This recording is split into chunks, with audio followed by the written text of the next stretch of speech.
Okay, in this video I'm going to be doing a transmission service on the ZF in the Fairmont. So I've just made up my own little service kit here. I just bought this new gasket and filter from eBay. Now this gasket is a replacement of the genuine one, which is actually an aluminium gasket with a rubber seal. I'm not sure if the camera's going to pick it up, but it has a rubber seal which runs all the way around the outside. I think these are on some different model Fords. They do use this style in some of the cars. Yeah, this is way better than the green factory papery thing that you get on the transmissions. So if you can get this type, yeah, definitely a good little upgrade to get. And it also just came with a replacement filter, so we can just slot that one in where the old one comes out. Now I've gone and bought some lifeguard stuff for the gearbox. This is the stuff that actually is made for these transmissions specifically. There is a lot cheaper alternatives out there. This stuff is a little bit pricey, but it's my car and I'm not going to ever get rid of it, so I didn't mind spending that little bit of extra money just for peace of mind. But there is, like I said, cheap alternatives. Gulf Western do a cheap one and Penrite do another one as well. There's probably other brands out there, but yeah, I'm just going with the lifeguard for my car. But if you shop around, you can definitely go a cheaper route than what I've done here. Now, I only bought 6 litres of oil or fluid, and with the external cooler going on as well, I'm not sure if I'm going to have enough. We're going to have to worry about that when we get to it. Worst case, you can reuse some of your fluid that you take out and just top it up. I don't think I'm going to be off by much if so, but if I am, I'm probably going to try and find some more of this stuff. I don't want to reuse what I've got, so just keep that in mind. So I'm going to try and take a note of how much I actually get out when I drain it, and that'll give me an idea of what we're going to have when we put this in. Alrighty, got the car up off the floor on some stands or ramps, and I've got the pan ready to go. So I'm going to jump underneath and drain the gearbox. Now I've made sure the pan that I'm catching it in is really clean, because I want to try and reuse the oil that we get out of this gearbox for another one to try and flush it, because it's milkshaked. So hopefully we can keep it as clean as possible. So we'll slide underneath and start undoing the bolts around the pan. Now the bolts on the pan on the ZF are Torx bolt, and you need a T40 bit, T40 Torx bit to undo them. I've got mine ready to go here. I've got the little battery ratchet ready to go. Makes life easy. So I'm going to slide underneath and start undoing the bolts. Okay, we're underneath now. So the plan is to try and get most of the ones on the far side out, because I can't get to them once the pan is underneath catching whatever drips out. So I'm going to get most of the ones up the side, and then we'll start working off this side, and as soon as we start seeing some seep out, we'll get the pan under and try and catch it. Now what I've found doing these is if you leave these 3 in here but loosen them, just crack them and loosen them off, and then do the same with these 2. Once you get all the other ones out, you'll be able to take these 2 out and the pan will just hang, and you'll be able to catch most of the fluid that comes out, because it will still be held in by these bolts here. You might even be able to just leave this one in and then take these 2 out. So I'll start getting them out and we'll have a look at it. Okay, we've got it draining. Got most of the bolts out and left those ones in the front and at the back. I'm just going to let it drip out like that for a while till it starts slowing down, and then I'll take the ones at the back out completely, and that'll drop it down even more, and we'll get all that oil caught. It's still reasonably clean, so it's usable in that other gearbox, which is a good thing. So I'm just going to let it drain like that until it slows down, and then I'll loosen the 2 back bolts some more and it'll start flowing again. But I'll just do it slowly, so that way we don't make no mess. Alrighty, we've let that drain, slowed right down. So I'm going to take some more of these bolts out, take some more thread off them anyways. Oh, that's why it's not. I've left a bolt in that back corner, as you can see on the far side. So if I get that out, I'm assuming this will drip right down. Alright, I'll see if I can get into there without dropping too much shit into the pan. Here it comes.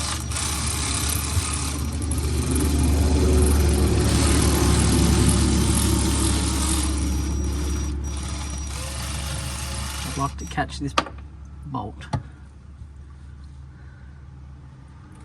Get some more out of these.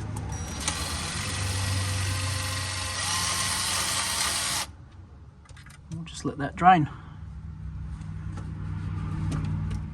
Okay, that's mostly all drained out now. The pan's just hanging on by 2 bolts, one at the back, one at the front.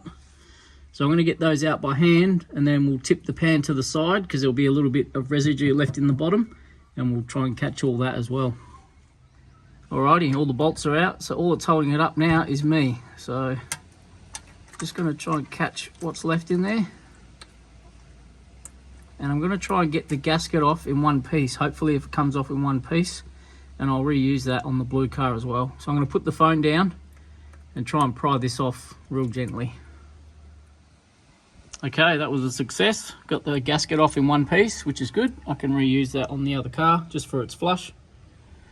Now we just got to remove the filter out of this one. So these just pop in, just sits in. Try and wriggle it out of there. There it goes. And that's the filter out. Pretty easy. Now this is a German filter, so this is one of the genuine ones, I think. Now if you look on the end of this filter here, it's just a black end.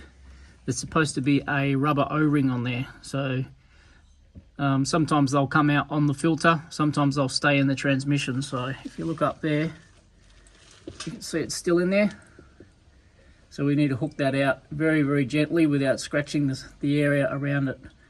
If you can get it out with your finger, then awesome. But yeah, just be very mindful of the surfaces around that O-ring. You don't want to scratch it. I'm just going to see if I can get it out by hand. No, it's pretty tight in there. That's all right, we'll get it out later. Alrighty, back up from under the car now. Got the pan out completely and given it a clean up. Now I've meticulously cleaned this thing, there's no crap on it at all. And when you get the pan out, you'll notice these two rings here. These are actually magnets, so you've got to get these off and clean these as well. They've got a little symbol on there. I don't think it's relevant, but I'm just paranoid about putting things on wrong, so just take note of where the logo is. One was facing up on this one and one was facing down, so I've just put them back exactly how they were, and I've given it a really good clean, made sure there's no crap in there at all. I've got some clean dry cloths here, so I'm just going to give it another flick out just to make sure it's super clean before it goes back in, and then get it back in the car. But before we do that, we've got to get that little seal out from underneath. Alrighty, just slipped back under the car. I'm just going to give all this surface a nice wipe with a clean rag to make sure it's all good to go, putting the new gasket back on. But before I do that, I'm going to get that little O-ring out for the new filter. So very gently, just got a little pick tool here. It's in there pretty well. I don't want to go scratching anything, so I might put the phone down and get that thing out, just to be safe. Okay, got that stubborn little O-ring out. It was a bit of a pain, but we got there. Just gentle, and we pried it out. I used a pick and a little flathead screwdriver, just these two. They did the job. So now I'm just cleaning up. I'm going to clean up the bolts. I've just given the surface a wipe down, so that's ready for the new gasket. So we'll clean up the bolts and then we'll come down with the new filter, put that in, and start getting the pan back on. Now for the bolts, to clean those up, all I've done is I've tipped some degreaser out of my spray bottle into a little container and just chucked the bolts in and given it a good shake. And there's a few there. They come up really well, so they can go straight back on with no poo on them. And I'm just going to put them into a lid of some sort, just like that one, so they're dry and clean, ready to go back on. So I'll dry the rest out, and we'll give the pan another clean, and we'll start putting it back in. So there we go, we've got our clean bolts ready to go, new filter, pan's nice and clean, and we've got our new gasket, which is a little bit of an upgrade as well. And that's going to be so much easier to put in the car. So we're going to slide underneath, get the filter back up, and I'll get the pan on with a couple of bolts. I'll probably not film this because it's a two-handed job trying to get it all back in, but we'll jump under the car and have a look. Okay, we're back under the car. Very tight under here. I didn't jack the car up high enough, but it's doing the job. So first thing we'll do, I've just sprayed some silicone on the end of this, just so it slides in nicely. So we're going to put the filter back in. Just wiggling it as we go. I'm not going to shove it in there. Just sort of let it go where it needs to sit. Alrighty, got the new filter in there, sitting there nicely. Now we just need to give this one more wipe out. Got a little bit of shit back in this pan. So I'm going to put the phone down, give this a clean out, and then I'll put the gasket on the pan and get some bolts in and start getting it back on. Okay, we're back in business. Got the pan back up underneath. It's just in loosely. There is a proper tightening sequence to do these bolts up if you wanted to go that far with it. I'm just going to work my way around and cinch them up by hand with a ratchet. They're only meant to be up to, I think it's 10 Newton meters, so not very tight at all.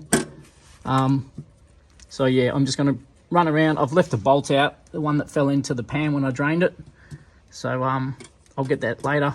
I've made it so it's one that shouldn't really leak on the side here, but I will put that in. But yeah, just going to go around now, tighten all these ones up, and then we'll look at getting some fluid in it. There it is, all the pans back on, new gasket. That gasket made life so much easier. Really cool. So here's the fill plug just here. It's now ready for some new fluid. It's a two-person job to fill this up correctly, so I need to wait for my missus to get home. I need to do some stuff over the other side anyway. As you can see, I've got some transmission cooler hoses hanging there. So I'll get over that side and finish that off. But yeah, we'll get the new fluid in once my missus gets back, and we'll get it finished off. Now we're back out here. It's the next morning. You can see I've got the fill plug out. I've also come out and put those two bolts that fell into the pan yesterday back in, so they're all tight. So now the last thing to do is put some fresh fluid in and go around and check everything for leaks. Now there is a bit of a procedure to fill these gearboxes. You don't just fill it up, put the bung in and you're done. You do have to have a second person, so it is a two-man job to do that. I'm not going to show you me doing that because I'm not telling anybody how to do it. I'm just showing you how I do mine. So yeah, if you want to do yours, look up the procedure, but don't just fill it up and away you go. There is a procedure, like I said, so make sure you do that properly. So I'm going to get that done, and then we'll go around and check it for leaks. And hopefully it's all good. Well, there it is. It's all topped up with new fluid. Now what I used to get the fluid in was this pump here. It's just, well, I got this from Aldi a couple of years back. It was like $20. And I got some new hose for it. This is just 10 mil clear, I think it's vinyl hose you can get from Bunnings. This was $6.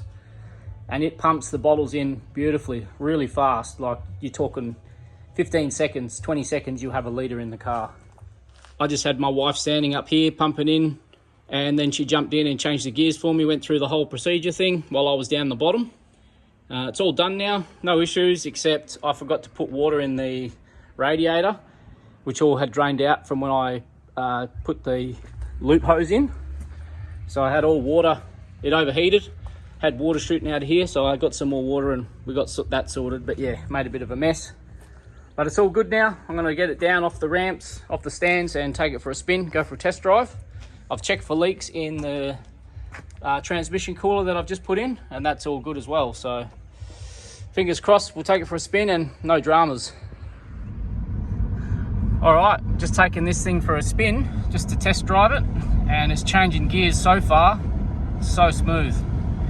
It used to, I wouldn't say it flared out, but I can notice a subtle difference. It's just so much smoother already. Really cool, really happy. Very happy. Now even when I downshift to performance mode, it's just there, it's instant.